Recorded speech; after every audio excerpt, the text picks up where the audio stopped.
I know a lot of you here are here from my group, and if so, hello, hi. I'm happy to have you guys here. Welcome.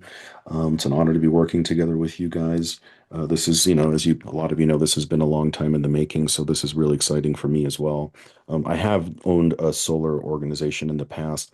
I kind of let it fizzle out just because there was a lot of hand holding going on, and I just didn't have the time to be doing that.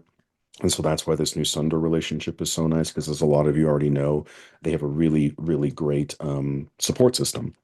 And so, for all of you guys who have been here since since last week, you probably have already been invited into like a local group, I'm assuming. But what they've got two different ways to kind of like handle questions and hand holding, which is really awesome. Number one, they've created a chat group for everybody. I don't know if it's a local chat group or if it's just I think it's a local chat group, like local to your particular state or region. That'll be really nice because then you can just post any question you've got to the chat group and people in that group will just be able to answer your questions right away. So that's number one. And then number two, you're invited, anyone who is focusing on a particular region, as opposed to like if you're totally virtual and just all over the damn place. But if you're not totally virtual, then and you're kind of local to a particular market, they're going to be inviting you into that market's team. So every local market probably already has an existing Sunder team that already exists there, and they're just going to be kind of like bringing you under that umbrella, which is awesome because then you've got local guides, right? They have like a local, I think they call it a local market manager, and that local market manager is your expert. That person knows everything about the market. So if you've got, SREX or local rebates or local whatever, and local funky utilities, or you're in Texas, where it's deregulated and it's a total shit show over there, right? Like you've got a local market manager who can answer all those questions for you. So the goal here is like probably don't ask me because I probably won't know the answer to your question anyway. I'm like the marketing dude. They're going to be your solar specific questions people. They're the ones who are going to know all the answers to like, project related, finance related. How do I put in a deal? How do I, what buttons do I push? Who do I talk to? Sunder is going to be your people for that. I probably wouldn't even know the answer even if you did ask me. I'm the guy to talk to about leads and how to really build up a marketing machine. Like I'm the guy to talk to about that. I do sell solar, so I certainly know how to close deals. That's not a problem. But they're the ones to talk to about that kind of stuff. So like I said, you'll have your chat group, number one, and then you'll have your local group as well, which actually has a team leader assigned to it. So you're in good hands, guys. This it was even better than I thought because I actually didn't know that walking into this relationship. I didn't know that everyone was going to be assigned to a local group. So that just makes life even better. So, all right, guys, I think we're off to a pretty good start here. So I think we've got, people who are going to be here. We've got 20 people. So the people who I think we're going to show up on time are here. We're, 6 minutes in. So I think we can go ahead and get rolling. So what I'm going to do is I've got three things on my agenda today to talk about. I want to talk about, how to set up your system to start using these aged leads that you're going to be getting in order to get some closed deals. A lot of people have been asking, hey, when do I get the leads? And I'm not trying to ignore that question. I'm waiting on Sunder. So Sunder has to push some buttons and pull some levers in order for that to be finalized. I may even get the green light from them this evening. So I'm going to be sending out, there's going to be like a request form that I'm going to send out to everybody. So it's, that's why I don't get inundated with 1,000 random text messages and 1,000 random emails, which has already been sort of happening. I'm trying to keep things somewhat relatively organized, dealing with a large, because I've got over 100 people that have joined the sales organization. So I got to stay somewhat organized, otherwise my head will explode. So I'm going to be sending out an official lead request form, and then you can just bookmark that and you can use that at any time. So whenever, you can put in the initial request through that lead request form. And then once you've closed a deal, you can use that same lead request form again to request your next batch of leads. Everything will just go through this form. So please do me a favor and don't send me a text message with like a list of zip codes and stuff like that. No worries, David. He's saying Hey, apologies. Guys, so like I said, the agenda for today is pretty quick. I don't want to drag this out for too long. I want to talk about three different things on this agenda. The whole point of this is to understand how to be utilizing age solar leads. so that you can be closing deals with them. But there's a little bit of a system, just like anything else, right? You can certainly do it, without a system. You can certainly do it just, kind of old school and old fashioned. That's completely fine. But I do want to show you guys, for those of you that kind of want to utilize technology more to your advantage, so I'll talk about the ways to do that. So let me start by saying that, the way to call these leads, if you're going to be calling them yourself, or if you have a setter who's going to be calling them, you can certainly do this the old-fashioned way, right? You're going to receive basically a list, and I can share my screen with you and show you what a standard aged solar lead list looks like. Okay, there we go. So here is a list of aged solar leads. So this is a premium list. So we'll talk about that here in just a minute. These leads happen to be 91 to 180 days old. Obviously, there's the name, there's the address, the email, the phone number. Credit score will always be good or above. So good. Here's an excellent one down over here. This happens to, since these are premium leads, it comes with proof of opt-in. That there are three different proofs of opt-in here: the IP address, the Jornaya ID, and the trusted form. For those of you who don't know what this is, it's just literally different sorts of proof of opt-in. Jornaya ID is a company. Trusted form is also a company. These are company that validate and maintain proof of opt-in, so that you can go to Jornaya itself, and you can type in that number, and then it'll pull up, when they filled out the ad and all that kind of stuff. So there's proof of opt-in there. Okay, next we've got utility bill, or the average electric bill amount. It'll always be over 100. Yeah, it's always over $100. These all happen to be higher than that. So, these are all 150s. Here's a 3 to 400. There's 100, but you can see, so there's, these are kind of lower, but sometimes I see a lot of them where they're like 3, 4, 5, 600. Sometimes there's a lot and they go really, really high. So there's that. Here's the utility company. This is not always available because this is user input. So the users choose to put that in, and it's not a required field. So obviously in this case, it's actually empty, but usually it's about 50-50. Usually it's about half the time. Oops, usually about half the time you'll get the name of the utility company. So actually this is about half. Yeah, there you go. So these all happen. So there you go. So you can see all the names of the utility company. And then last is shading. So generally it's going to be no shade. Every once in a while you'll get one that'll say like some shade, but most of the time usually it's no shade. So okay, so that's what a lead list looks like. Now, as I mentioned, like I think most of you guys were on the first Zoom where I talked about this guy named Dale Folsom. Dale Folsom, and Garrett knows him because he's actually both of our clients. And Dale's an older guy. He's from like Central Florida, and super low tech, right? Like, admittedly, super low tech. And I was kind of telling him like, "Hey, Dale, you may want to consider at some point investing into like a software dialer of some sort." And he was like, "Nah, I'm gonna call these by hand." And I was like, "All right, buddy, you do you." So he just wanted to call them by hand, and so he literally just went down this list and just started calling these numbers one by one by one by one. And then he would just put notes in here. He would just open up an extra field and just put notes right here on the right-hand side. And Dale purchased the minimum amount. He was buying them, so he just put in an order for the minimum amount, which was $199. And he in the first like I don't know, like 2 or 3 weeks or something like that, he booked himself 15 appointments off of it, which is insane. And he ended up closing, I think, inside of like a 2 month period, maybe less than 2 months. He closed four deals on a $200 purchase. So what is that? $50 cost per acquisition, right? Like, that is insanity. Like, no one even comes even remotely close to that. Like, the average cost per acquisition with Age Solar leads is $700. So Dale beat that by just a landslide. So Dale went to prove that, like, he wasn't working with a fancy script. He didn't even use my script. He was just Dale, just talking on the phone. He didn't use a fancy script. He didn't use a fancy dialer. He just him and his cell phone, and he just went to work. So I just wanted to it just goes to show that, like, you don't need anything fancy, guys. Like, I'll show you some fancy stuff, but you don't need it. Don't feel like you need to spend money to, like, make this stuff work because it's the furthest thing from the truth. The reality of you guys, you already know this. I'm preaching to the choir. Like nothing beats hard work, right? Nothing beats just good old elbow grease. Just put in the work and it'll get done. Now, Dale did say that it wasn't fun, right? Like I never said it's fun. Cold calling isn't fun.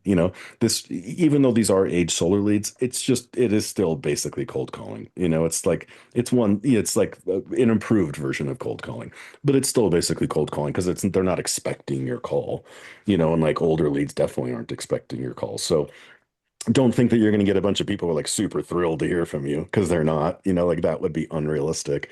Like I always joke around, like, here, let me just share my screen. Let me show you something. So okay, so here's our price sheet for age solar leads.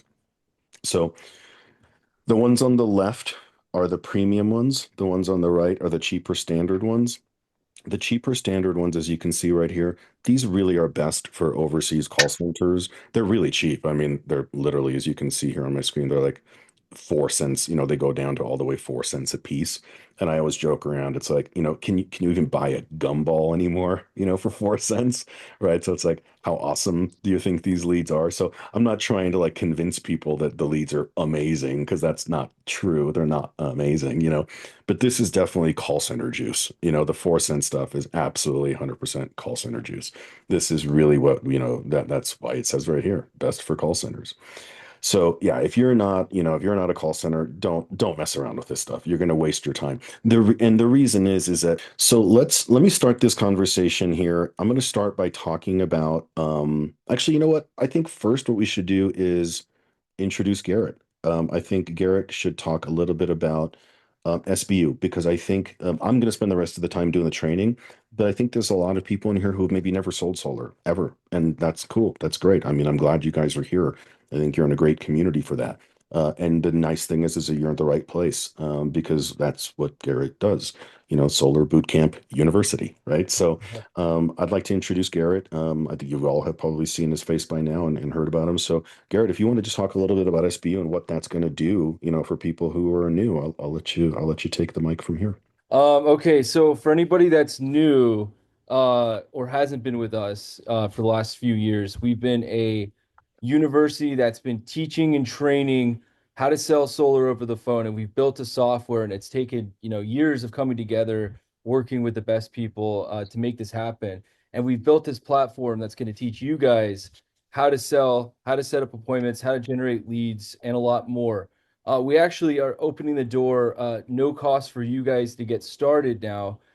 So you guys can learn, level up, go through the platform, earn leads from Peter and a lot. And we were talking about dialers, but we built a dialer that is it's a gamified dialer. It's connected to a level system that gives you rewards that it's not like normal dialers that are just out there to like, just to make calls. This is like it's like attached to like an RPG quest system in a game. So you get to like experience a lot more than just like making calls, and you get to work towards something, and it's gamified. So because when it comes to making calls, it can get boring, it can get lonely.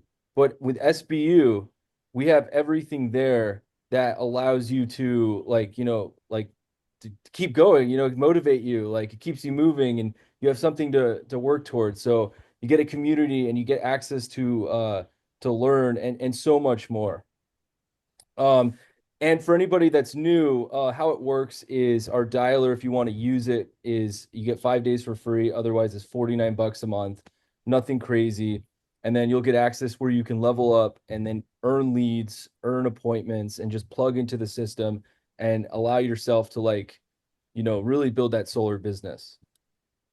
Cool. So, Now yeah. what about SBU itself for a guy? Let's just you t talk to people who are brand new and maybe never sold a single deal in their life, a deal in their life.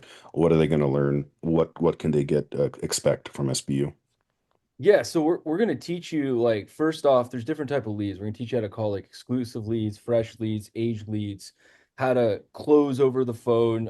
I've sold, my record. It's crazy how much time has passed, but beginning of 2023 now, 103 deals in 3 months, in 2 weeks. So and that was just over the phone. So you get to learn how to sell at a high level. And the best month was 38 sales in 1 month. So you're not just learning how to sell, you're learning how to sell high volume so you can make six figures, so you can earn multi six figures and live a life of freedom. Like my shirt, I sell freedom, like you get to live where you want, work where you want through the laptop, through your computer, through your phone, and and there's no limitations. So, which is great. Cool. Thank you, Greg. Anything else? That's all I got, Good. guys. Okay, cool. Awesome. All right, let's do this now. So let me jump back. I'm going to share with you. I want to talk about the different types of age leads. Okay, let's get into nuts and bolts now. Okay. No rah rah rah, straight nuts and bolts. I'm not good at the rah rah rah anyway. Okay. All right. So like we talked about, there is the cheap standard stuff. And oops, there we go. Come on, Peter. There we go. Cheap standard stuff on the right, premium stuff on the left. I'm gonna make this real easy for you guys. The premium stuff really is best for US based callers, or really, this is the important line, anyone who's calling to set their own appointments. So, probably describing most of you here right now. This is the stuff on the left is going to be ideal for you.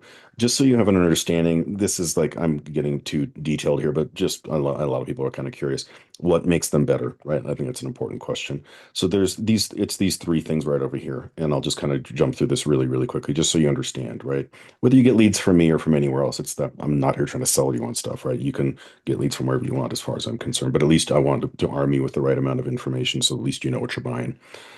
So the stuff on the left, the premium stuff, number one, it's where it came from and how it was sourced. So two things that's important. Number one is where it came from. So as you can see here, the stuff on the left came from US based marketing agencies, as opposed to the stuff on the right, which came from overseas sources. That's number one. So location, where it came from, that matters. Number two is how it was sourced. The stuff on the left, these are people that actually filled out a form online, right? So no one put a gun to their head, no one cold called them. They literally went of their own volition onto the internet, filled out a form, punched in their info. They were interested in solar. So higher level of intent.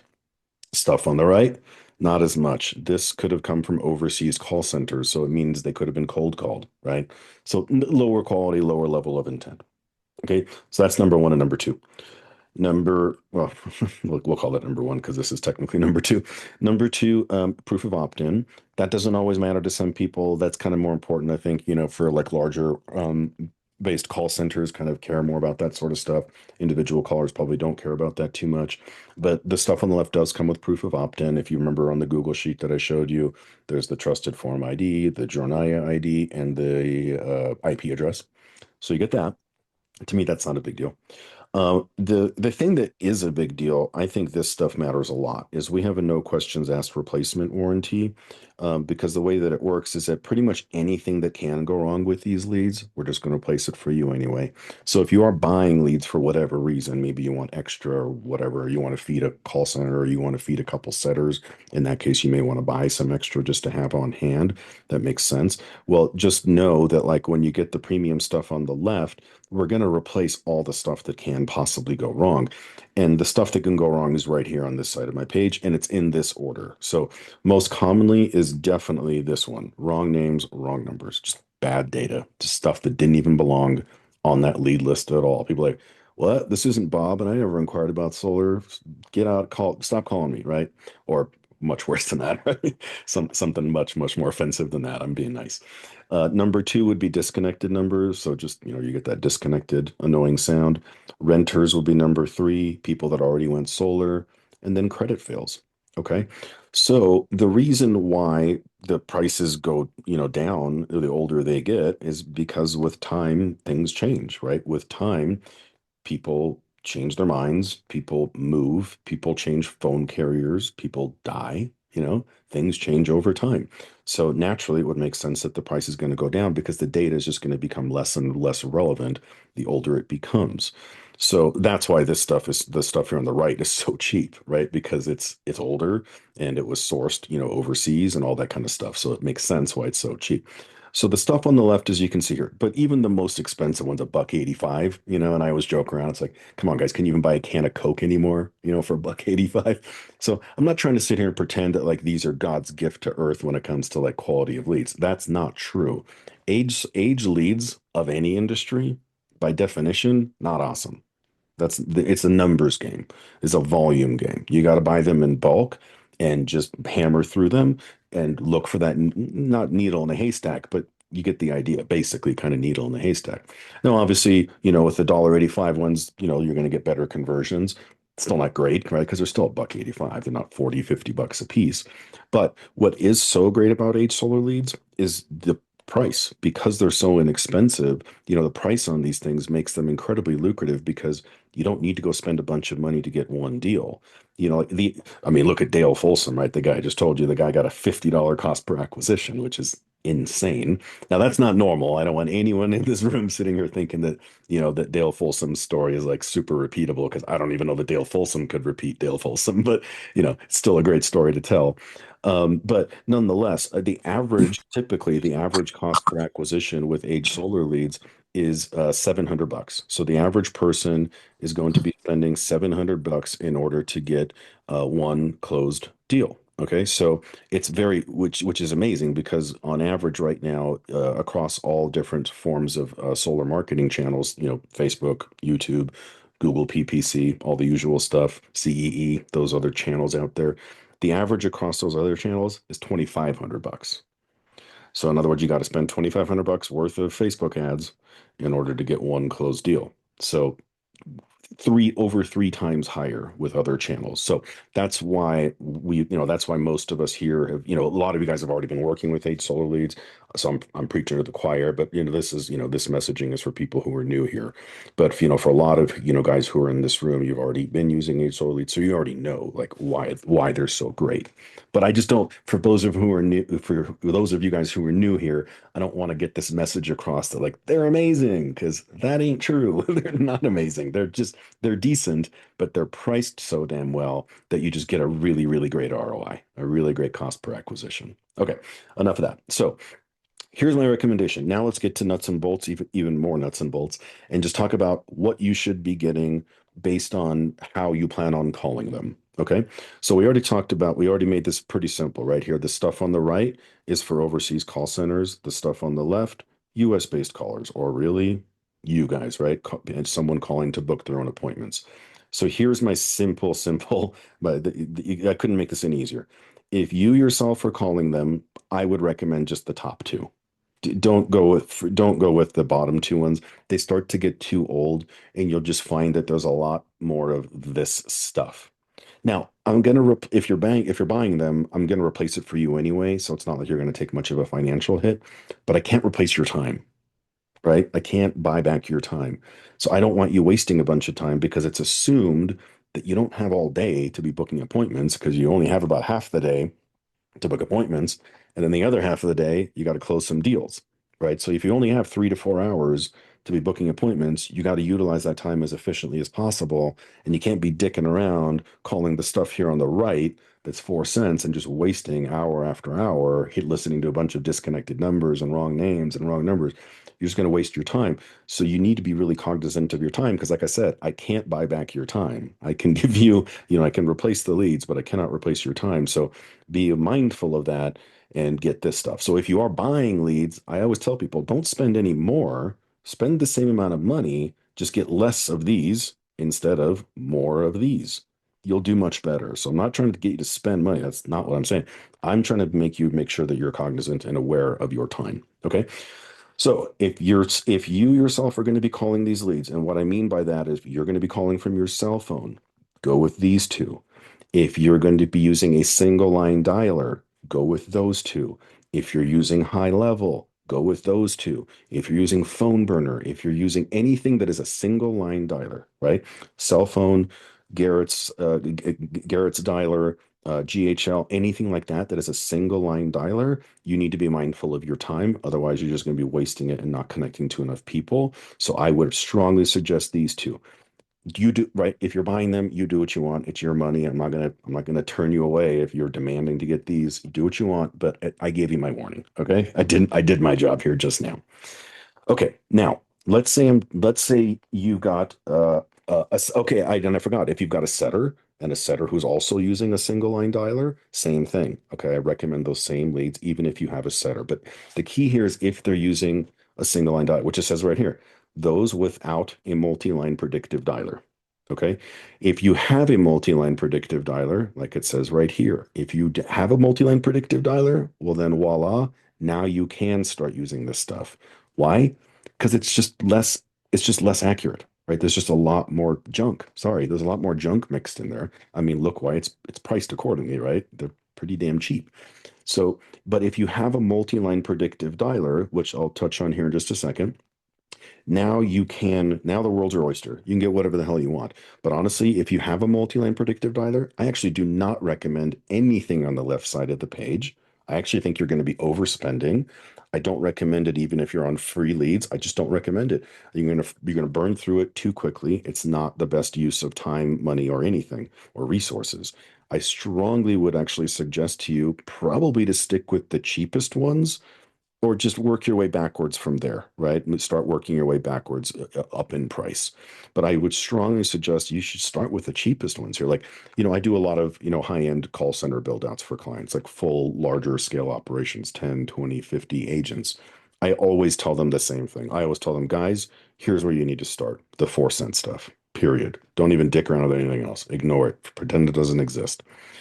Now, okay, so I hope this answers your questions as to like who should be calling what. Okay, do you, maybe let's pause for a little bit here. If anyone wants to like raise their hand and ask any quick questions, let's do that now. So if you got any questions, maybe just do the little hand raisey thingy, and I'll bring you up real fast. And then if not, I'll just keep moving forward. But if anyone has any questions, let's hear them. Yeah, I can't get my video to work, but I have a question. Sure. On your leads, which ones are exclusive versus not? None of them are. None of them are exclusive. Age sold. They're $1.85, brah. I hear you. It's a simple question. They're 4 cents. What are you expecting? Like no, age solar leads by definition are not exclusive. That's what an age solar lead is. An age solar. Okay. Good question. Let's actually. I probably should have started there. What the hell is an age solar lead? Let's start with that. What is an age solar lead? An age solar lead, or an aged anything lead, right? Because there's age leads in other industries too.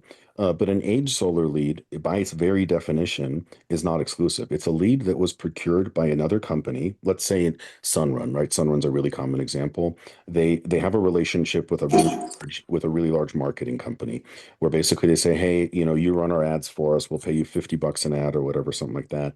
But our deal is that, we only want to be chasing low-hanging fruit. We don't want to be chasing deals around forever. So if we can't close this client in 7 days, we don't even want it anymore. You have to buy it back you'll give you a discount. I don't expect you to give me a full refund on it. You can just give me like a small percentage my investment back, but you need to buy the lead back from me. Okay. And then that company will then turn around and resell it to a large data aggregator. And then I come in and buy it from that large data aggregator. Okay, so that's how age solar leads work. So they are by very definition not exclusive. Now, so the data aggregators, when they buy it from the marketing agency, they will then continue selling it. So a data aggregator will continue selling these age solar leads to other companies or other buyers indefinitely. Now, they don't go crazy with it, so don't think it's being resold 100 times because that's not true either. But let me give you, but the general rule of thumb is that like the ones that are 7 to 30 days old have been resold 1 to 2 times and then add one for each group down. So the ones that are 31 to 90 days have been resold 3 to 4 times. The ones that are 91 to 80 days have been resold 5 to 6 times. And the ones that are 181 plus 6 to 7 times. So that's the general rule of thumb. Could be a little more, could be a little less. The funny thing is that in reality, we have found that in practice, it's like an inverse relationship. And I'll explain why. We have found that the fresher they are, the more those people actually take them seriously and they're actually calling them pretty religiously because they spent a little more on them. Whereas the people that are buying like the 4 cent lead, for example, they paid so little for them, they kind of don't even take them seriously. So sometimes they don't even get around to ever calling them at all. Like I always keep in touch with all my clients who are actually buying leads from me. I always keep in touch with them, and I'm always trying to like see how they're doing because I actually care. And so I'll reach out to them like a couple weeks later just to see like, hey, how's it going? And you'll be shocked at how many people I find haven't even started calling them yet because they bought like the really cheap ones and they haven't even called them. Why? Because they're 4 cents, so they don't take them seriously. So that's what happens. You know, when you don't spend a bunch of money on something, you just don't take it seriously. And when you do, voila, suddenly now you care. So even though the oldest ones have been resold the most, they're actually not being called that much at all. So it's kind of an inverse relationship. Alan, did you had your hand raised and you have a question? Jump on up. Yes. Do you start out with free leads when you first start with your company? You do. Yep. With my company, you do. Yep. And same, I think, with Garrett. Garrett has kind of like a little bit of a different system, but Garrett will explain, his. But yes, yes, you do. And if you haven't registered yet, I'll put a link to my registration. But I think anyone who's in my group was already registered. So, but if not, I'll put my link in here. So, Teenan, I hope I'm pronouncing your name correctly, but jump on in and ask your question. What's up? Hello. Yeah, so I'm calling from university right now. So for me, I took a look at solar and I seen some guys that were doing solar that were doing door to door and they're making lots of great money. And being a student, I only have a limited time because I still want to get through school and engineering. But if I'm able to only sell for like 5 days a week for like what's called the leads that are given from like 2 to like let's say 6, which when that translate over to Central Time in Texas to being 4 hours, about 4 hours a day, am I still able to potentially just make do with that? Just out of interest. I think that Garrett, I think that's maybe a question for, well, I think I can answer that too. I'm going to drop a link right now for my sales team. If you're already with Garrett, then you don't need this. You're with Garrett, so don't click this link because that you're already with Garrett. It won't let you switch back and forth anyway to sell with SolarWise. So if you're with SolarWise and you haven't already registered, I just put a link. Oh no, I sent a direct message to Tina. Hang on, let me post this to the rest of the group. Hang on one second. Okay, everyone. So I'm dropping my link now to register. If you haven't already registered, there's that link to register with us, for free leads and stuff like that. So Tina, I think is your question basically like, hey, I've only got a limited amount of time. Is this a reasonable thing to do? I think it's reasonable, but I think I've been working. I jumped onto Garrett's thing about last year when I was over abroad, but due to just concerns of just being IP flagged out being outside of the country initially, I couldn't get anything in, and with all just like with the confusion, all the new change in administration, and just getting back into the U.S. about 4 weeks ago. Only now am I getting back into solar. So I'm open to asking questions and being interested in doing it since I do see it's still viable. I see like power companies, obviously, they're installing solar themselves, but they're selling it back to homeowners higher prices because of the fact that homeowners are just jumping on solar and they're basically saving their electricity bills. But I'm not sure too much on the sales portion. I want to be able to make my own money with solar and sales, but I'm not really too sure it's viable. And because I'm young and I'm a student, obviously there's a lot of initial skepticism and misunderstanding, just not being too sure because there was an initial investment for me to get into this, and I want to make sure that it goes that out.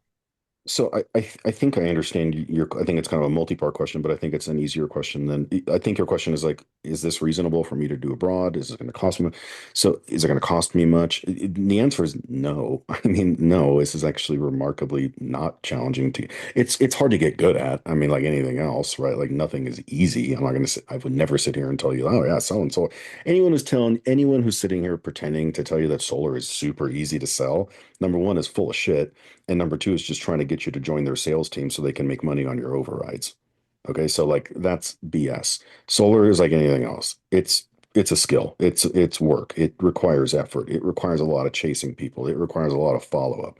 Like there's a very tiny bit of like one call closing action going on. Like that's just not true.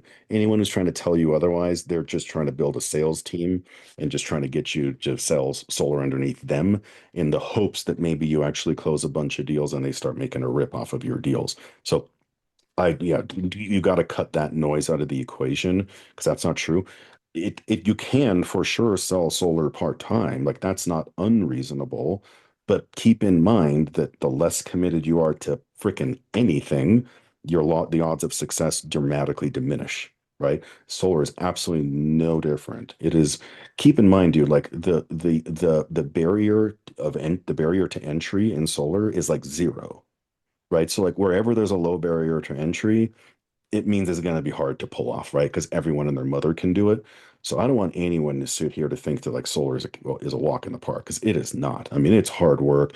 Dealing with homeowners are fickle as hell. They change their minds. The most common thing you're going to hear is, "I want to think about it. Let me sleep on it. Let me talk to my doctor, my dog, my attorney, my pastor, my priest." Like you're going to hear every goddamn excuse around the book to like get out of signing paperwork with you. And then when you do sign paperwork, they're going to call you back 24 hours later and cancel. Like all of these things are true. All of these things happen. So I don't sugarcoat shit. I don't believe that like people should be sitting here talking about how, if I have to hear one more person say how solar is the next great transfer of wealth in this, I'll puke. I swear to God. I cannot stand the nonsense promises of how solar is it's the greatest thing since sliced bread. Bullshit. It's fucking hard work.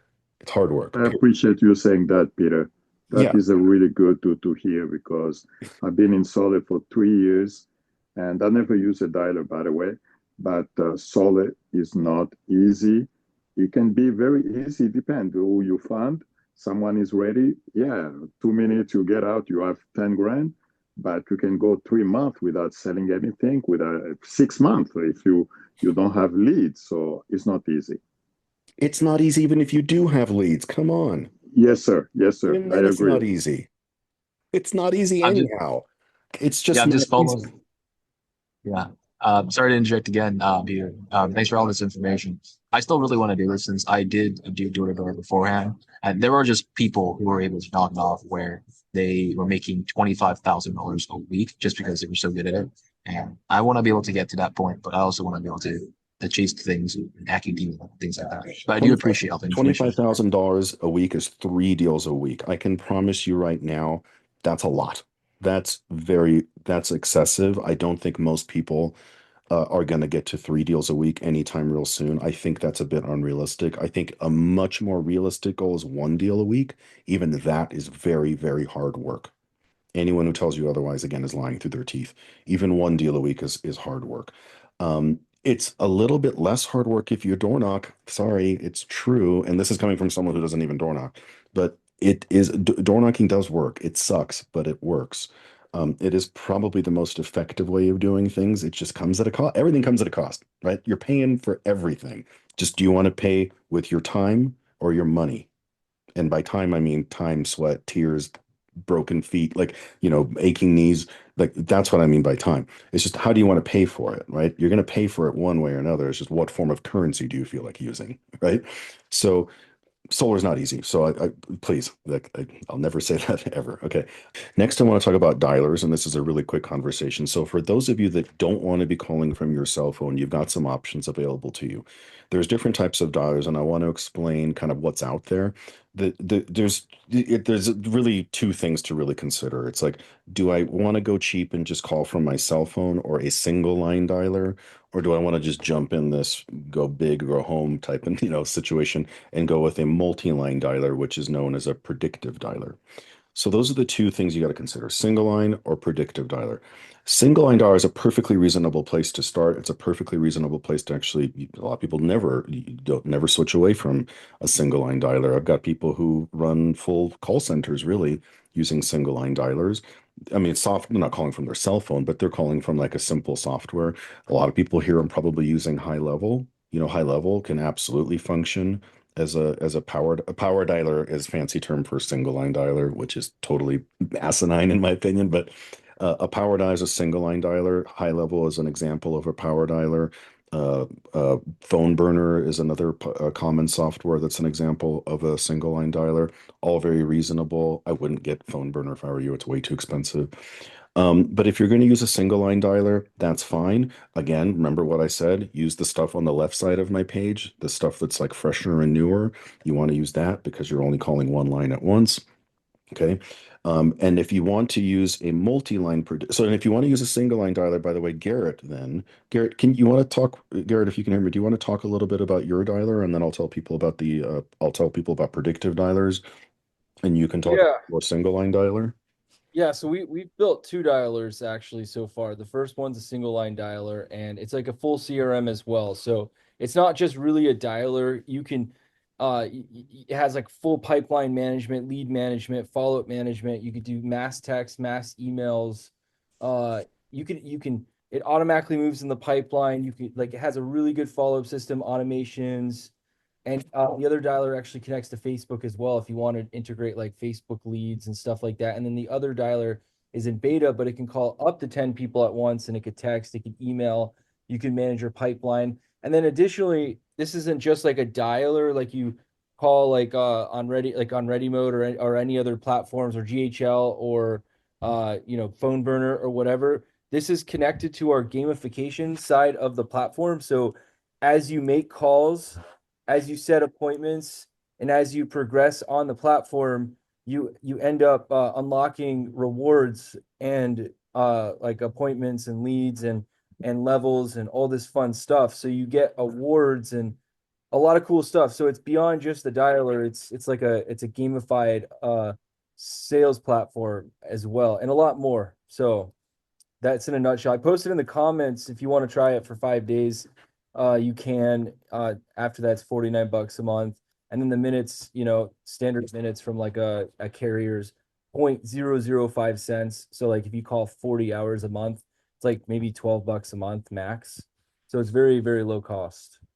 Perfect. Thank you. Now the other option then is Garrett's more kind of like for individual dialers, more of like a one-on-one type of experience. Obviously, a lot of you guys know I build larger scale call center operations, and so for that, those guys always exclusively use predictive dialers. I've used them all. I've used all the predictive dialers out there. The company that we've partnered up with is a company called Ready Mode. A lot of you may have heard of it. It's a very common brand out there. We have a really great relationship with them because my call center uses them, and all my call center clients that I build out, we always, sync up with Ready Mode for that. So it's nice because they've basically they've given us their national VP of sales, a guy named Russell. He's our dedicated like white glove onboarding specialist. So if you wanted to use Ready Mode, if you want to use a predictive dialer, meaning you want to be able to call 10, 20, 30, 40 lines at once, that's what a predictive dialer do. And the benefit of it is that now you can use the cheapest leads. You can use the 4 cent stuff because a predictive dialer's job is to find the proverbial needle in a haystack. So if you wanted to do that, now it's more expensive. Ready Mode is a more serious, I'm not trying to minimize Garrett's, but it's a, very, it's a serious software. Those start at typically two to $250 per seat. So per person. But it's very much doable for an individual too. So if you're just a one-man show, you absolutely can use it. But if you wanted to build, start adding in setters and stuff like that, very, very easy to add in setters. So I'm going to drop a link to Ready Mode. This is our affiliate link for them. And if you use our affiliate link, you get a small discount. I don't know what it is. They always change it, but you get a small discount, and then you get access to Russell, or the VP of sales. He will become your personal white glove onboarding specialist. So I'm going to click go, and there's the link to Ready Mode. So if anyone wants to do that, there's that. Okay, so that's my quick talk about dialers. Again, you don't need a dialer. Let me start again by saying you don't actually need one. You can just totally call by your cell phone. So especially if you're new, don't think you need to go spend money. I'm not trying to get you to spend money. You don't. You can call from your cell phone, get a hang of it first, get your feet wet doing that. If you want to start, if you want to then just bump up to like a single line dialer, get in touch with Garrett. If you want to then just go straight to like a predictive dialer, there's the link to Ready Mode. Okay. Done talking about dialers. So we've talked about lead types. We've talked about dialers. Last, let's talk about booking appointments and a script to book appointments with. Okay. Everyone is going to get this script when either you can come to me and you get your leads. I'll send you the script. Or if you're with Garrett's team, if you're on Garrett's team, you just got to get access to his dialer, and my script will be already uploaded into his dialer. So you'll have my script right into his dialer. You just got to get a seat on his dialer. So let me share my screen with you. 1 second, let me make sure I'm on the right page. Here we go. Let me share my screen with you, and let's start doing script training. Okay, here we go. All right. This is a cold lead script. I know a lot of you may have heard of like an aged lead script. Aged lead scripts don't work as well as cold lead script do. I'm telling you from experience. We've been doing this for many, many years, tens and tens of thousands of calls. I mean, shit, hundreds of thousands of calls, gotten to be millions of calls at this point.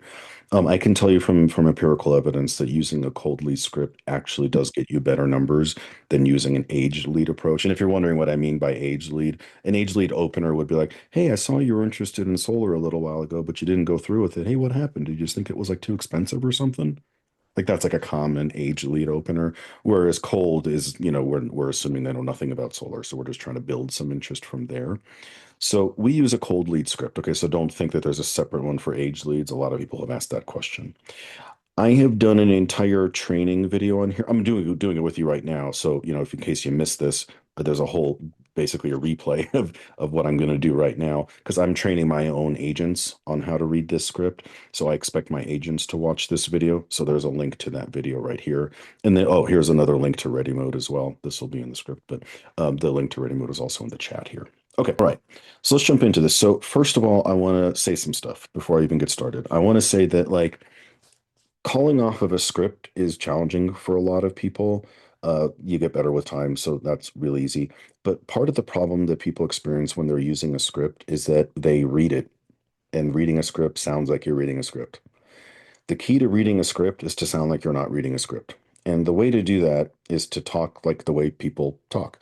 And if you listen to me talking, you're probably going to hear me say things like and ah and stutter and repeat words and just put in fillers like the word like and like I said, and just, repeat stuff and put in pauses and take a breath and, just lose my train of thought like I am right now. Like this is how people talk. It's not perfect. It's not rehearsed. It's not scripted. That's how people talk.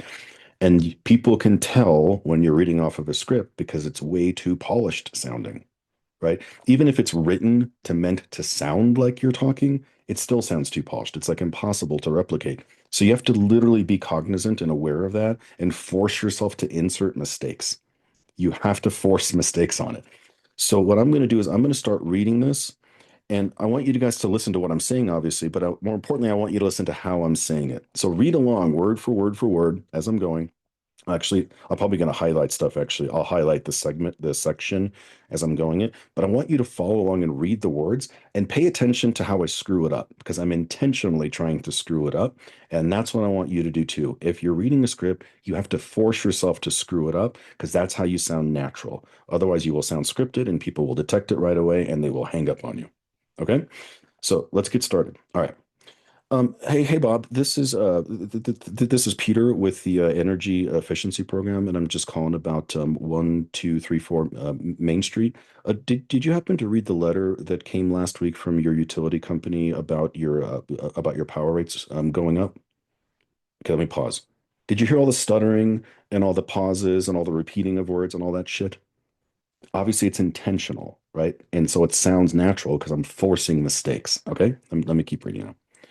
Well, Bob, California just improved yet another 12% utility increase this year. So we're actually working with like homes in your neighborhood to, help them lower their electric bill. But sadly, not every home, qualifies. Well, I'm sure you probably noticed homes with solar panels going up over the last few years. Well, California just approved new programs for homeowners where you can actually upgrade your home with no out-of-pocket cost, saving you about like, 30% on your electric bill. But you just need to qualify, in order to get that much lower fixed rate.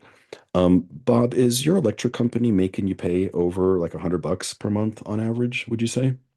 Oh, they are? Oh, $101? Oh, did you say $101 per month? Okay, let me pause here. What did I just do here? Bill shock, right? Bill shock. So bill shock is extremely important at this juncture. So when you ask this question, how much are they making you pay per month, right? I didn't ask how much are you paying per month. I'm asking how much are they making you pay per month, right? Like they're forcing you, they're twisting your arm, right? How much are they making you pay per month on average?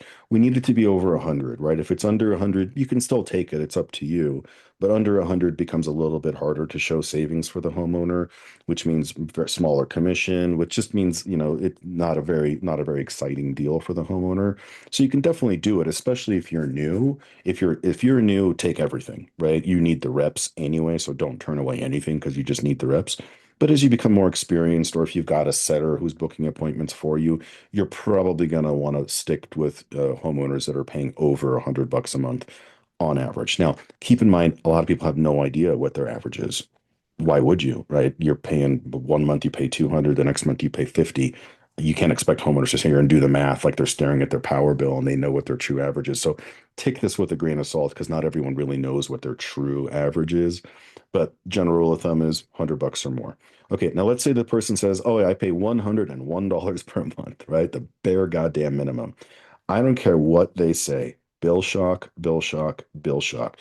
You've got to sound surprised by that number because if you don't act surprised, then they're going to be judging your reaction and they're going to be feeding off of your reaction. And if you say, "Oh, okay, $101, okay, cool. Yeah, all right." Well, and then just keep moving forward, they're going to be like, "Oh, wow, that the agent wasn't at all surprised by the number that I told him. Clearly it didn't phase him. So clearly it must not be a very large number. So obviously I don't have much of a problem. I guess I don't need solar." You just lost the deal right there, right? So you have to express bill shock because I don't care what the number is. You have to be like, "Whoa, wait a minute, $101 per month? Whoa, it's like really high. Like, why do you think they're charging you so much every single month? What do you have, like an Olympic-sized swimming pool? You got two ACs? What's going on?" Right? So bill shock is extremely important here. Okay, let's move along.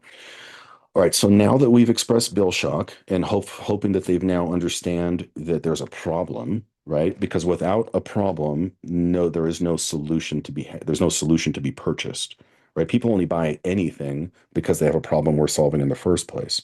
And if they don't understand that they have a problem, why on earth would they be even looking for a solution? Makes sense, right? And now here's the reality in solar. Most people don't even know that they have a problem because most people never look at their power bill. I never even looked at my power bill until I got into solar. I couldn't tell you what I paid. I just paid the damn thing on auto bill. I never even looked at it. All I cared about it was that it wasn't some insane number, so I just never even looked at the damn thing. So I had no idea that it was going up over time. I had no clue. None of these problems existed in my mind. So I would have been a terrible solar prospect because I didn't have a problem worth solving. So why on earth would I want some sales guy in my house trying to hard sell me on something that I don't even need? Right? So you can't sell something to someone who doesn't have a problem. So you need to help them understand that they do have a problem. So in reality, the more time that you can spend here under we'll call it the problem awareness stage, the more time that you can spend here, the better. So I didn't put it in the script because I'm trying to be cognizant of how much time we have with a homeowner. You really only have 5 minutes. I mean, a maximum of 10 if you're a rock star. If you're a rock star, you can keep their patience for about 10 minutes, but off of a cold call like this, it's very hard to keep people's patience for much longer than that. You got to be a really engaging and exciting person to talk to, which could very well be some of you in this room. Clearly, Dale Folsom was a guy who was just like that. He was just a very, just a gregarious guy who got people, excited on the phone. But a lot of you aren't. Then in that case, you don't have a ton of time to be spending in this area. But if you do have more time, the place to spend it is in building pain. So talk to them about another way to build pain, and it's right down here. Here we go. There's a whole section on building pain built into this script. It starts with current bill shock. Oh, wow. Did you say $101 per month? Wow, that really is a lot. Do you know why they're charging you so much every single month? Right? We already went through that part. But now there's three parts to building pain. There's based on the current bill shock. Then we're going to go back in time and extrapolate pain based on how much the utility bill's gone up in the past. And then we're going to build pain based on how much the bill is going to keep going up in the future. Okay, so three different points of pain. So we already did current bill shock. Now let's talk about building pain based on how much it's gone in the past. Okay, so now we're like, "Bob, how long have you lived in your home for?" "Oh, 10 years." Okay. Now, were they charging you $101 per month 10 years ago back then? "Oh, they weren't?" "Oh, okay. Well, how much were they charging you back then?" "Oh, just 50." "Oh, wow. So it's doubled?" Right? Notice the stuttering right there, the questioning, right? You don't want to say it's doubled. Those aren't exclamation points, those are question marks. Right? Who here has, by raise of hands, who here has studied much of Jeremy Miner's NEPQ? Garrett, don't raise your hand. I know you have. But if you guys know Jeremy Miner and NEPQ, you'll know, yeah, thanks, Joe. You'll know that one of the most important things you can do is like you can't sound like a sales guy and you can't be assumptive because being assumptive is just pushy and all it does is just create sales resistance. The best thing that you can be doing is, as Jeremy Reiner himself says, is we need to get away from the old school mentality of ABC, the old Glengarry, Glenn Ross approach of always be closing. Coffee is for closers, right? Moving away from that because that's old school, right? That's the old guard of the old used car salesman type mentality, and that shit just doesn't work anymore. People are just smarter than that now. They've seen it all. They've watched all the movies. That stuff doesn't work anymore. So now his newer version of ABC is ABD, always be disarming, right? So, and the way to disarm is to be the opposite of a sales guy. It's to almost like reject all of the usual modalities of sales and just be the complete opposite. So instead of saying, "Oh wow, so you do realize that your bill has doubled, right?" Right? Instead of being assumptive and assertive like that, asking it in the form of a question and being confused. "Oh wow, so it's doubled?" Right? Like I'm confused and I'm unsure. Like even I can't do the math. Like I'm wondering, like, right? Because it's the opposite of I'm not being assertive and I'm not being salesy. It's like I'm almost asking them. I'm like, is my math right? Did I do the math right? Has it really doubled? Is that crazy or what? Right? That's disarming to a homeowner. That's not salesy. That's the opposite of salesy. So that's why you're going to see a lot of the tonality here and me expressing this kind of stuff is all based on a lot of NEPQ. Okay. All right. So it's doubled. All right. Now let's move into building pain based on future bill increases. So, out of curiosity, Bob, how many more years do you plan on living in the home for? Oh, 10 more years? Oh, okay. So, Bob, I mean, I guess like if it's already doubled in the past 10 years, I mean, like, what do you think is going to happen like, over the next 10 years? Oh, you think it's going to double again? Oh my God, that's crazy how much they've been charging you, and how much is probably going to keep increasing. It's crazy, right? I'm not saying this to sound salesy. I'm just like agreeing with them, like, God, that's crazy. Wow. Nuts, right? I'm just being a friend here. Okay. So if you have time, if you've got time on this call and they're being patient with you, they won't always be patient. If they're not being patient with you, don't tax their patience. Don't try to force this down their throat. They're just going to hang up on you. You're going to lose their patience. But if they have time and they're being patient and you've got a nice, receptive conversation, spend that time building pain. That is the time you should be spent. Don't spend that time trying to sell them on the benefits of solar way too soon, too early. Spend that time building more pain. The more pain you can build, the more urgency you'll create to solve the pain, right? The more what happens if you fall and you chip your nail, do you go to the ER? No, because it doesn't hurt. But if you fall and you break your arm, you get your ass up and you run to the ER because it hurts. The more pain there is, the more urgency there is to solve the problem. So the best thing that you can do as a salesperson is exacerbate the pain. I had a coach once a long time ago a sales coach, and I asked him, now in my mind was the stupidest question I ever could have asked. I can't believe I even asked this, but now kind of shows you how much I've come along. But I asked him, I was like, hey, like, how much pain is too much pain? And he looked at me, he's like, what? He's like, there's no such, he's like, I want you to put your finger in the bullet hole and swirl your finger around. That's how much pain you should be causing. I was like, okay, all right, I get it now. So moral of the story is you cannot build enough pain because without it, there is no sale. And the more of it that there is, the more urgency there is to solve the problem. Think of the broken arm example. Okay, moving along. All right, we did the bill shock. We left off right here. Now it's time to book the appointment. Okay. We got a very soft, subtle approach here. But Bob, look, if we could eliminate your electric bill and, swap it for a much lower solar payment, I mean, I guess like would it be worth maybe like a minute of your time? I mean, sure, Peter, I guess, right? Very soft, right? This is too soon we can't be pushy at this point. We haven't even gotten into the home yet. I can't scare people away by being aggressive. I got to be soft. I have to be very, very delicate here, right? So would it be worth a minute of your time? I'm asking it like maybe I don't even know, right? Like Again, ABD, always be disarming. Don't sound like a sales guy. Right. So I'm doing the opposite of everything a sales guy would do at this point.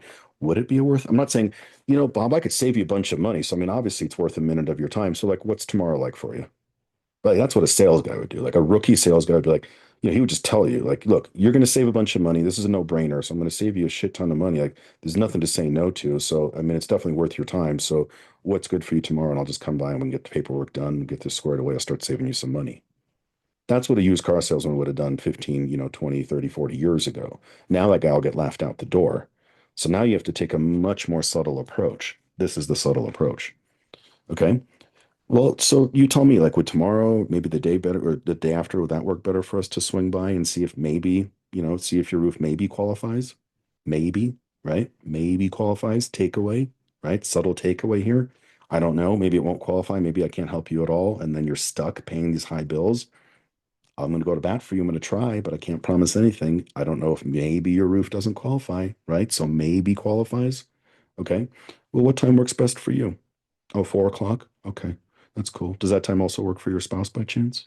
Oh, it doesn't? Oh, okay. Well, you tell me. I mean, what time is better for both of you? I just want to make sure that you guys both get the information. I don't want to waste your time and then your wife comes and bugs you for a bunch of details and you forgot already, right? So I just want to make sure I can help both of you guys out. Does what time works better for her as well?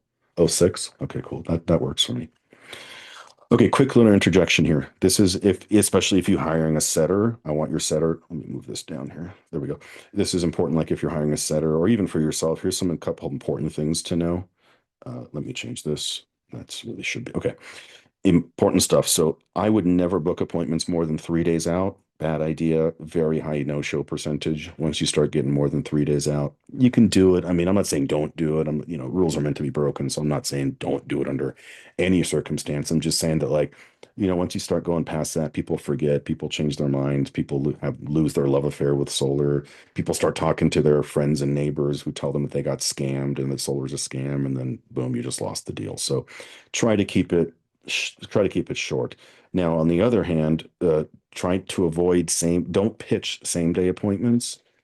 They're bad. Like, especially if you have a setter. If you're doing your own thing, kind of a different story. But if you're having a setter or an agent, call center agent or whatever, book these appointments for you, tell them, please, no same day appointments unless the owner requests it. If the owner says, hey, you know what, I would actually love to learn more, but I leave for vacation tomorrow. Can you guys swing by tonight? Yeah, absolutely. Sounds great. What time works for you? Right?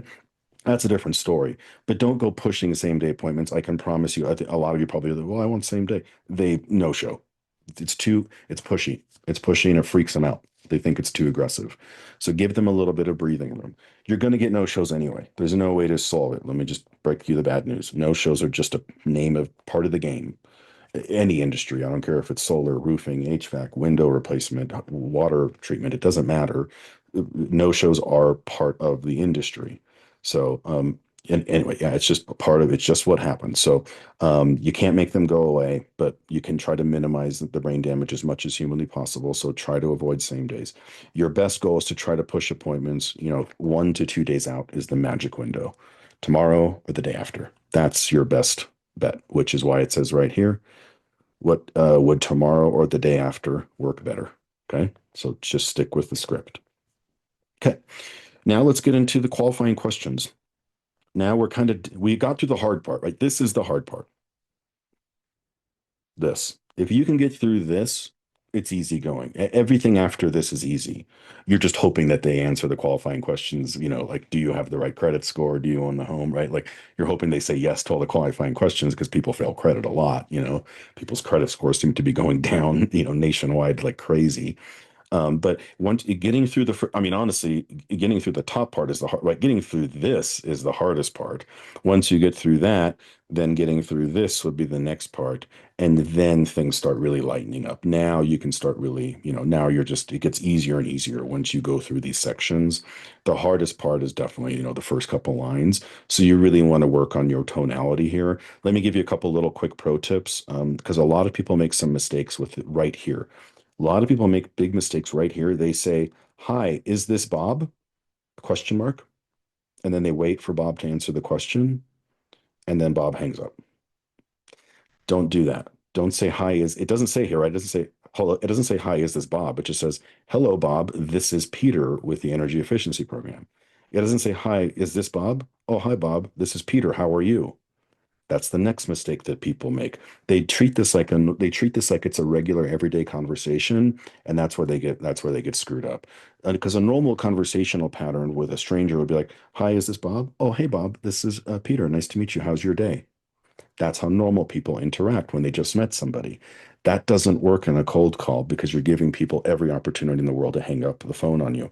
You have to take those opportunities away. So, step number one, stick with the script. Don't ask, hi, is this Bob? Oh, hi, Bob. This is Peter. How are you? I hear senior agents who have been doing this for years make that mistake. It's such a rookie mistake, guys. Don't do that. So just remember that from this conversation. And then the next what was I going to say? The next thing, there was something else that was really important.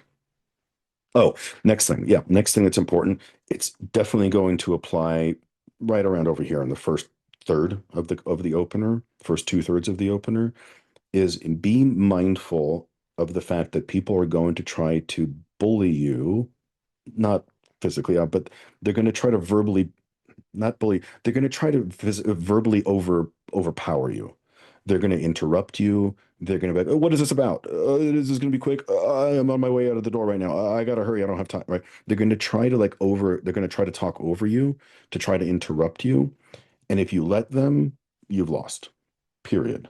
So a skill that's very important to learn is to not let people bully you, and especially in the beginning.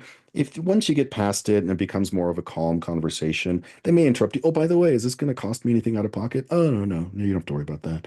That's okay, right? Letting them interject with questions later, it's fine because now you've got more of a smooth flowing conversation.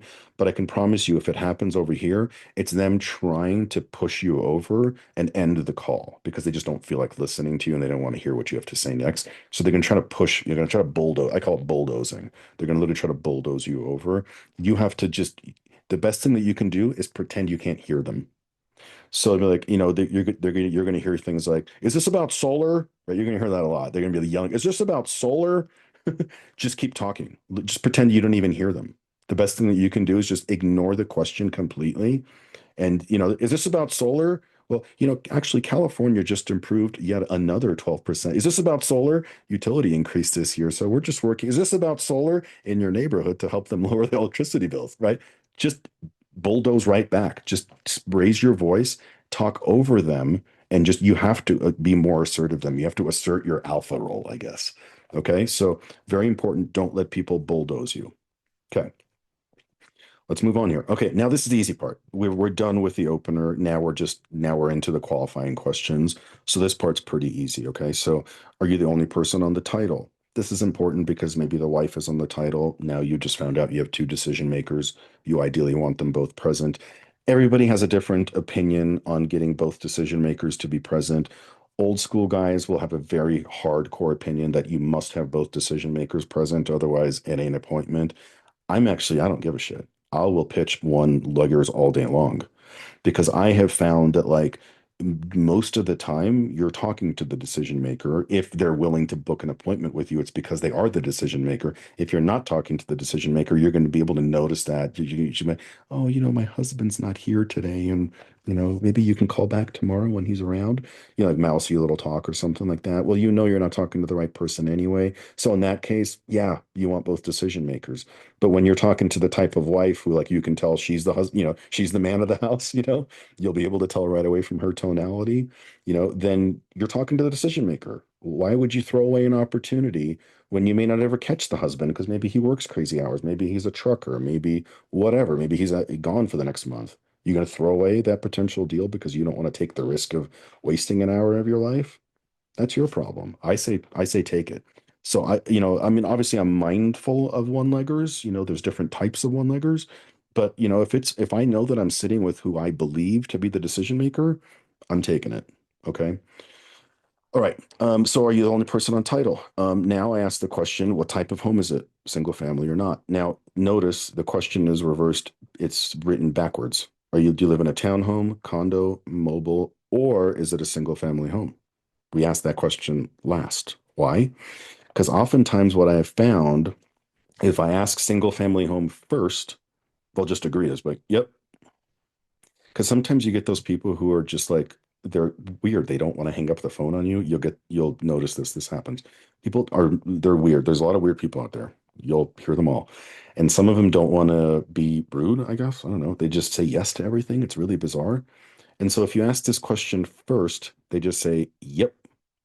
And now you're like, okay, I guess it's a single family home.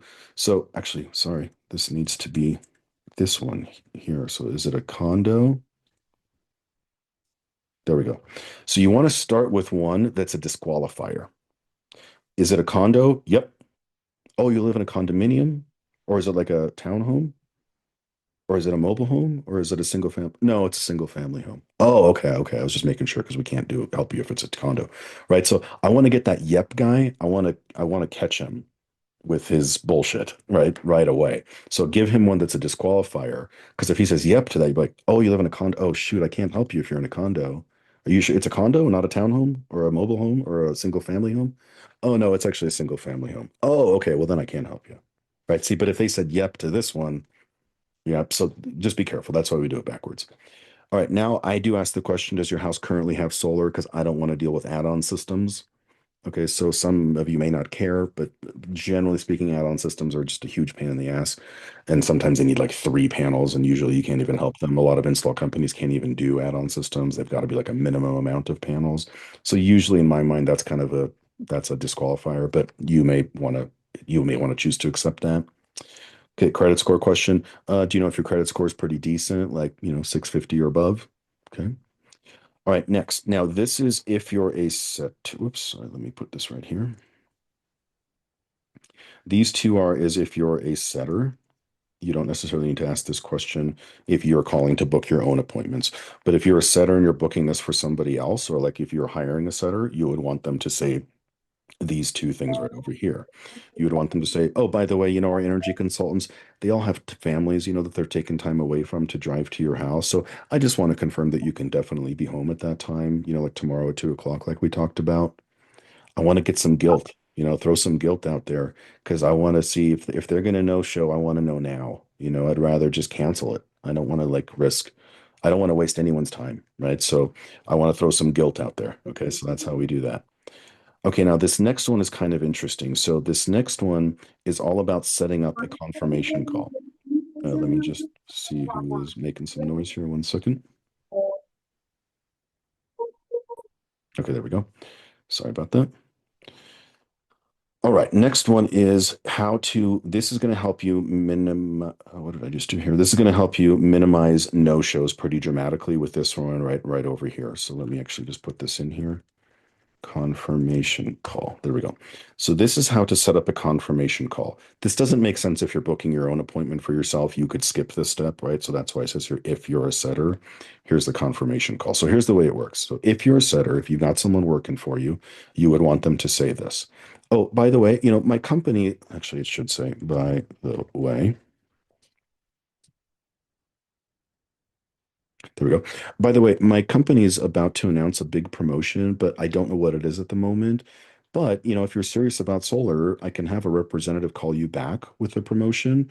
But if you're just kicking the tires, I don't want to waste your time. Should we call you back in a few minutes to, let you know about that promotion? Yeah, Peter. Yeah, I'll be curious about that promotion. Oh, okay, cool. So just make sure to pick up the call. It'll probably be from a different number, just so you know, right? Because the closer is going to be calling them back. So this is super, super helpful. Actually, let me finish the script because we got one line left. Okay, now we're about to say goodbye. All right. Well, thank you so much for your time, Bob. Hopefully your energy consultant can get you guys qualified tomorrow and start putting that money back in your pocket. All right. You'll have an awesome rest of your day. Take care. Bye-bye. Okay. Done. All right. Appointment booked. Now let's talk about this. Let's talk about this confirmation call, and then we can wrap this whole session up. I know we've gone way over, guys, so I'm sorry. Let's talk about this confirmation call. If you've got a setter, this is super helpful because this really helps to minimize no-shows. This is the type of stuff I sell to my call center clients, so I charge a shit ton of money for this. So you're getting some free juice out of this. This confirmation call will make a big difference. It'll really help minimize no-shows. And the way that we do it is, again, we base it around this mythical promotion that I don't know what it is just yet, because I want to create curiosity and intrigue, right? One of the most successful ways to build sales is to hinge it on curiosity and intrigue, right? Got to get some curiosity going. So We're telling them about this promotion. We don't know what it is just yet. And if you're just kicking the tires, I don't want to waste your time, right? I'm trying to get rid of the tire kickers. Should we call you back to let you know about that promotion? This is super powerful for a couple reasons. Number one of the main causes for no-shows, which a lot of people don't understand this, is a function of time or lack thereof. One of the biggest causes of no-shows is because on a cold call, you really only have about 5 minutes. The average cold call is really about actually a little bit under. It's about 4 minutes and 4 minutes and 50 seconds to be exact. That's the average length of a cold call. That is just not enough time to build rapport, interest, and trust. It's 5 minutes. It's just not enough time. So I always joke around. It's like, when people ask about no-shows, I'm like, guys, no-shows are just a part of this. It's part of sales. And it's especially a part of an industry where there's no urgency, right? Like I told you, solar, no one needs it. Nobody needs solar. Everyone needs a roof. Everyone needs windows. Everyone needs an HVAC system, but nobody needs solar. And let me prove it to you. If you have solar right now, I can go to your house tonight in the middle of the night and I can rip every one of the panels off your roof, and you wouldn't even know that they're gone. You probably wouldn't know that they're gone until next month when you get your first power bill, right? And you're like, what the hell, honey? Why are we getting a power bill again? And then she's gonna be like, are our panels still on the roof, sweetheart? And you could be like, no, what the hell happened, right? You wouldn't even know that they're gone. That's how not important solar panels are. Sorry to burst your bubble. They're not that relevant. They're not that important. No one needs them. It's just a nice to have. The average person is only saving like 15 or 20%, last I heard. It's not that big of a savings. Most people would be just fine. They would, it'd be a little bit of an inconvenience, but the average US family wouldn't be that big of a deal to them, 30, $40, that's it. Right? So nobody needs solar, right? No one has ever woken up, right? If your roof is leaking, you need that shit fixed ASAP. Otherwise, you're gonna have some serious expensive damage. If you live in Las Vegas and your AC goes out, that shit's life or death, right? You could die without AC. That's urgency, right? You need that shit fixed now, not tomorrow, today. You need someone out there right now to get you a new AC. That's urgency. That level of urgency does not exist anywhere in solar. Nobody needs it. So why on earth would you expect people to want to show up, to this appointment? They don't want to. Who wants a sales guy in their house? So don't lose a lot of sleep over no-shows. It's just a part of this industry. Get used to it. It's just the cost of doing business, right? Welcome to solar. You picked it. You deal with it now, right? We're both in it. We're all in it together, so we get to deal with it. But no-show's just a part of this. And the reality of it is, like I said, we've only had 5 minutes on the phone with them. What do you expect, man? You can't build that much pain. You can't build that much trust. You can't build that much rapport inside of 5 minutes. Just not enough time. So what's the solution? More time. How do you get more time? Confirmation call. Okay. So this confirmation call is how you get yourself more time, but you got to set it up the right way. You got to you got to give them a reason to do it because of this promotion that people want to know. Well, I want to know what the promotion is. Yes, I guess I'll have to get that secondary confirmation call. Now you just bought yourself more time to talk to them over the phone, solving the no-show problem. Now, no one's going to, I'm not trying to say that all no-shows are going to go away. That's not what I'm saying, but you're going to minimize it to some extent, maybe not a ton, but you're going to minimize it because you just solved the problem of time. All right, guys, who here wants me to stay? I'll tell you what, I'll finish talking about confirmation calls. If I know we've gone way over, if you have to jump off, you got to jump off. This call is being recorded. I will keep going. And if you need to jump off, that's fine. I totally get it. But I'll record this next part so you'll be able to watch the recording. I'll post it probably later tonight and I'll have it emailed out for you guys by tomorrow. Okay. So don't feel like if you need to jump off right now, you're going to miss anything. I'll record this. So you're not going to hurt my feelings or Garrett's feelings. Hallelujah. We love you guys. Feel free to jump off. I'll keep going. Okay. Let's talk about how to make an effective confirmation call. This should take me 5 minutes at the most. Okay. So how to make an effective confirmation call. I broke it down here into the 6-step. Oh, that's actually supposed to be a 7-step mini sales call if time. There we go. 7-step process here. Very short, right? Each process should take you just a minute. So step number 1 is introduce and humanize yourself. I'm going to go through these in a little bit more detail. Build more pain. Can't do enough of that. Discuss your limited time promotion. Turn this into a mini sales call if you have time, if they're being patient. confirm the appointment, make sure that it works for both people, get the utility bill, and then do your takeaway. Okay. Let me jump into step one. Let me explain what step one even is. And let me tell you a quick story. So I have a client. His name is Till Freeman. Till might actually be on this call because I know he joined this. If you're on Till, if you're on this call, hey buddy, love you. So Till, who I love to death, Till is a 6'2" black guy with neck tattoos and gold chains. And Till wouldn't kill me if you heard me say that because I like Till. But Till, this is part of the story. This is important. So I told Till one of the very first appointments that we booked for Till was with a single mom who was white. And I called Till and I was like, hey, buddy, one of the first appointments we booked for you, I wanted to call you about it. He's okay, what's up? He's like, well, it's with a single mom. He's like, okay, what, what's that for? And he's like, well, she's white. And he's like, okay, like, why is this relevant? I'm like, hear me out. I'm like, Till, what do you think is going through her mind right after getting off a cold call with one of my agents? Like, do you think it's possible that she's probably freaking out right about now after about 10, 15 minutes has gone by, that she's probably starting to freak out going, oh my God, what did I just agree to? Did I seriously just allow myself to let some strange dude convince me to let some other strange man into my house tomorrow afternoon when it's just me and my daughter at home alone by ourselves? Have I completely lost my mind? And he's like, oh, I think I'm getting this. I'm like, yeah, Till, like, what would you tell your sister to do if your sister was in this position? He was like, I told her to get the hell out of the house. I'm like, yeah, me too. I would tell my sister the same thing. And then I'm like, Till, guess what? What do you think she's going to do when you, 6'2" black dude with neck tats, is looking through her people and she sees you standing there? What do you think the odds are of her opening the door for you? And he goes, in his words, fucking zero. And I'm like, yeah, I think you're probably right on that one. So I'm like, Till, you had just finished telling me this. I'm not kidding. Like, this is a true story. The 2 days prior to this conversation, his wife had just given birth to their newborn daughter. It's their second kid. I also heard from a previous conversation that the guy goes to church on Sundays. I was like, Till, don't you think that that's exactly what you should tell this lady? You should call her, introduce, humanize yourself, and give her the warm and fuzzies by telling her, hey, by the way, my name is Till Freeman. I've got 2 kids, happily married. Oh, by the way, we just had a newborn daughter just literally 2 days ago. Just welcomed her to this earth.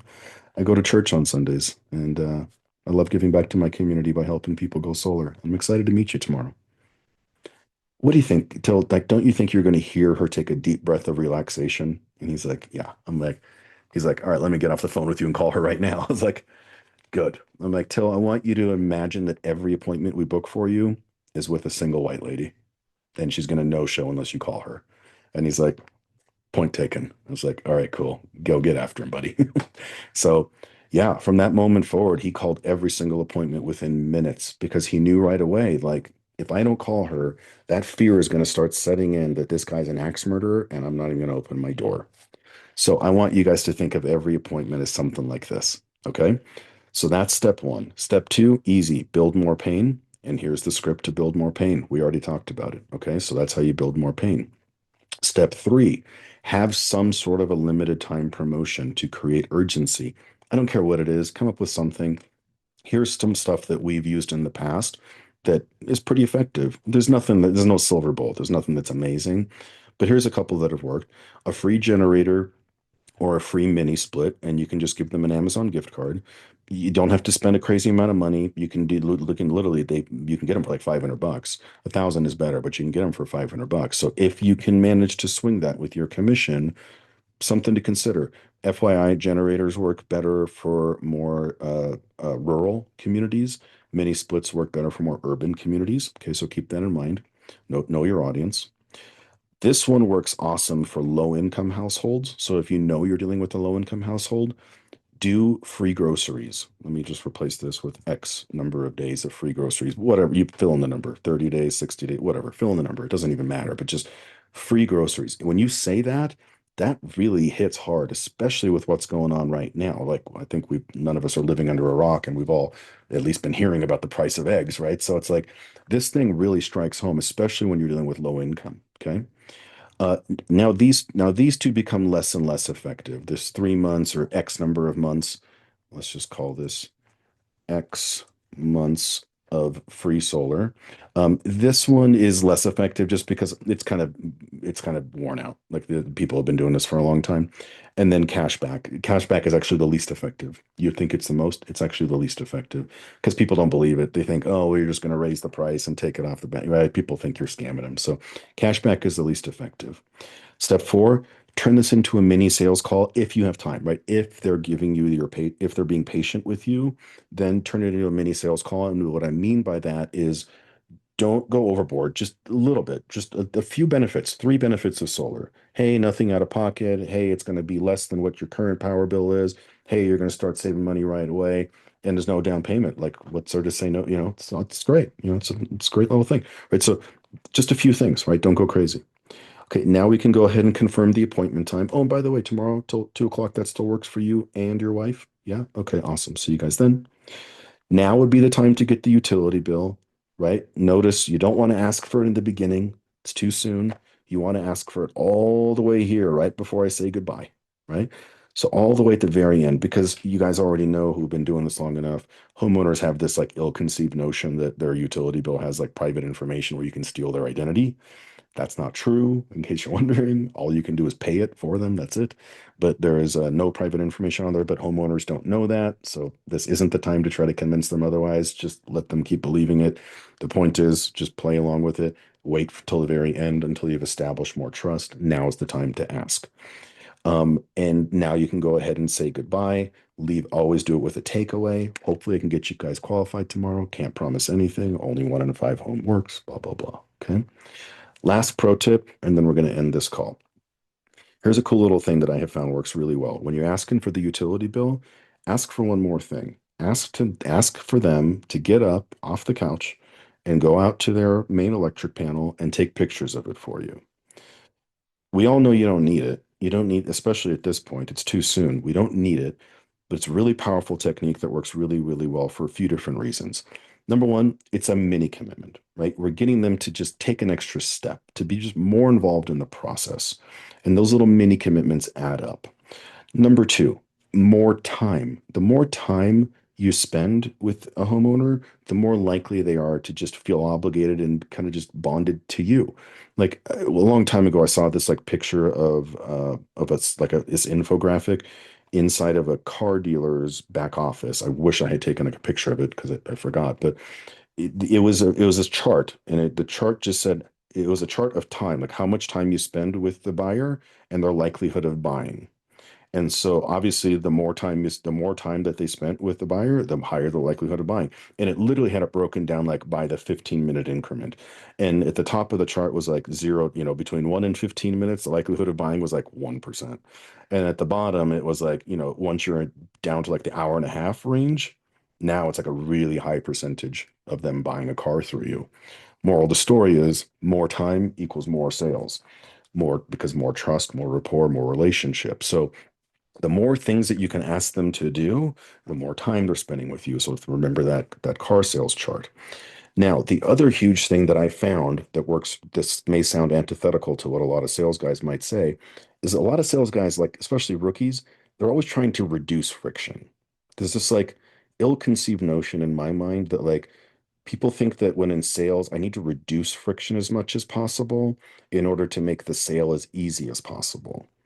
I can tell you from some experience that sometimes it actually works the opposite direction. Sometimes making things a little bit too frictionless and too easy actually results in fewer sales. And I'll tell you why, because let me paint you the opposite picture. When I can create some degree of friction and some degree of skin in the game, and I get the homeowner to be involved in the process and get their ass up off the couch and grab their phone and walk over and walk outside to the side of their house and turn on a flashlight and put on a jacket and have to do all these things that sound like a lot of work. Like, why would I make the homeowner work, right? That just sounds like it's gonna lose the deal.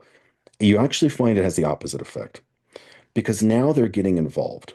Because now they're now like you're the one leading the show. You're the one who's like the professional, and you're the one telling like when you go into the doctor's office and he says take your pants off, you don't question him. You just take your fucking pants off, right? Because that's what a professional does. They don't ask you, do you mind taking off your pants? Right? You just Pants off, Roth. Shit. All right. I guess I'm taking my pants off, That's what doctors can do because that's called authority, right? That's social status. That's authority. You have to project that authority, right? So you'd be like, you don't ask the question. You're like, hey, would it be okay with you? Can I bother you for a minute? No, no, no. All right, guys. Well, the next step is I just need you guys to go out to the side of your house. Where's your panel? Is it outside? All right, cool. I'll go put on a jacket. I need you to go do something for me. I need you to go out to the side of your house. We need a few pictures of your electric panel. It's kind of important. Okay. I need you to take one inside. I need you to take one of the spec sheet on the inside of the door, one standing back. I want to see if there's any sub panels on the side of the house. So I do need all these photos. Can you go out and do that for me now, please? I'll wait. Right? I'm not asking. I'm not apologizing for it. I'm just pants off, Roth. Okay. Right? Same thing. Because now I'm asking them to be involved in the process. Yes, it's friction. Yes, I'm asking them to do things. And that's exactly why you're going to win by doing this. Because when the next guy is pitching them on solar and he doesn't ask them to do these things, who do you think they're going to take more seriously? The guy who asked them to go outside and take pictures and take all these additional steps with them, right? And be more involved in the process, or the guy who provided no friction and was so easy and so laid back that they don't even know that it was real. It's like, well, that other guy didn't ask me to do anything. I didn't have to take pictures of the panel. I don't think he knows what he's talking about. Peter asked me to do all those extra things. I think he knows what he's doing. And he sounded pretty serious. So there you go, guys. That's my last tip. Get pictures of the electric panel, do it with confidence. All right. Hope this was super helpful to you guys. I'm going to unshare my screen. We're going to pause. We're going to do some questions. And I think we're going to wrap this up. This went way over. Who's got some questions? Joe, hit me. Yeah, I put it in the text. Do you have a similar script for virtual, modified for virtual sales? Same shit. Just replace the Okay. home with phone call. Same shit. Yeah. Same thing. Don't overthink it. Yeah. Okay. Good question, Joe. You know what? Good question. Sorry. Let me give that a little more. Let me give that a little more attention. Let me rephrase what I said with saying the same thing, basically. Don't overthink virtual. Don't think that like virtual requires some sort of magical thing. From a sales perspective, virtual does not really require anything magically different. I'll tell you what is different with virtual. With virtual, you do have to be a little bit, there's a couple things. Number one, you do need to be more detail oriented. Whereas with in-home, I always joke around. I'm like, I could probably show up to your house, hungover and still close the deal.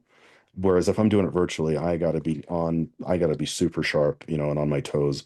Otherwise, the homeowner is probably looking for a reason to say no, because I lose all those advantages of being belly to belly. But you have to really, really be more just pay superb attention to detail. That's number one, and number two, it becomes really a game of follow up. Because there's a lower closing percentage, and you generally have to do 2 call closes at least, sometimes 3, sometimes 4.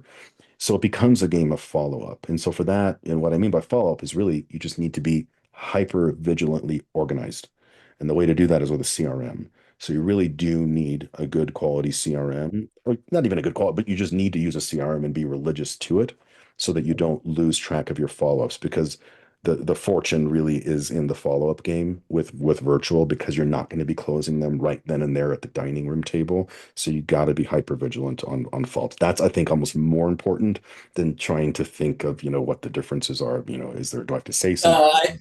I just taking advantage of your knowledge and time in the industry. If you had any sort of modified script for virtual versus No, literally That's fine. replace the word with, all right, I'll I see you can- tomorrow in your home with, all right, I'll see you tomorrow on the phone call at 2, or on Zoom at 2. I got you. Hey, Joe. So on SBU Dialer, we have a bunch of scripts, all for virtual, and we have the CRM that's built for follow up as well. So it's a really good follow up system specifically for the virtual and the pipeline management. So we have all that on the Dialer. Perfect. Appreciate it. Love it. Love it. Mr. Smith, DC. Hey, Peter. Good to meet you virtually.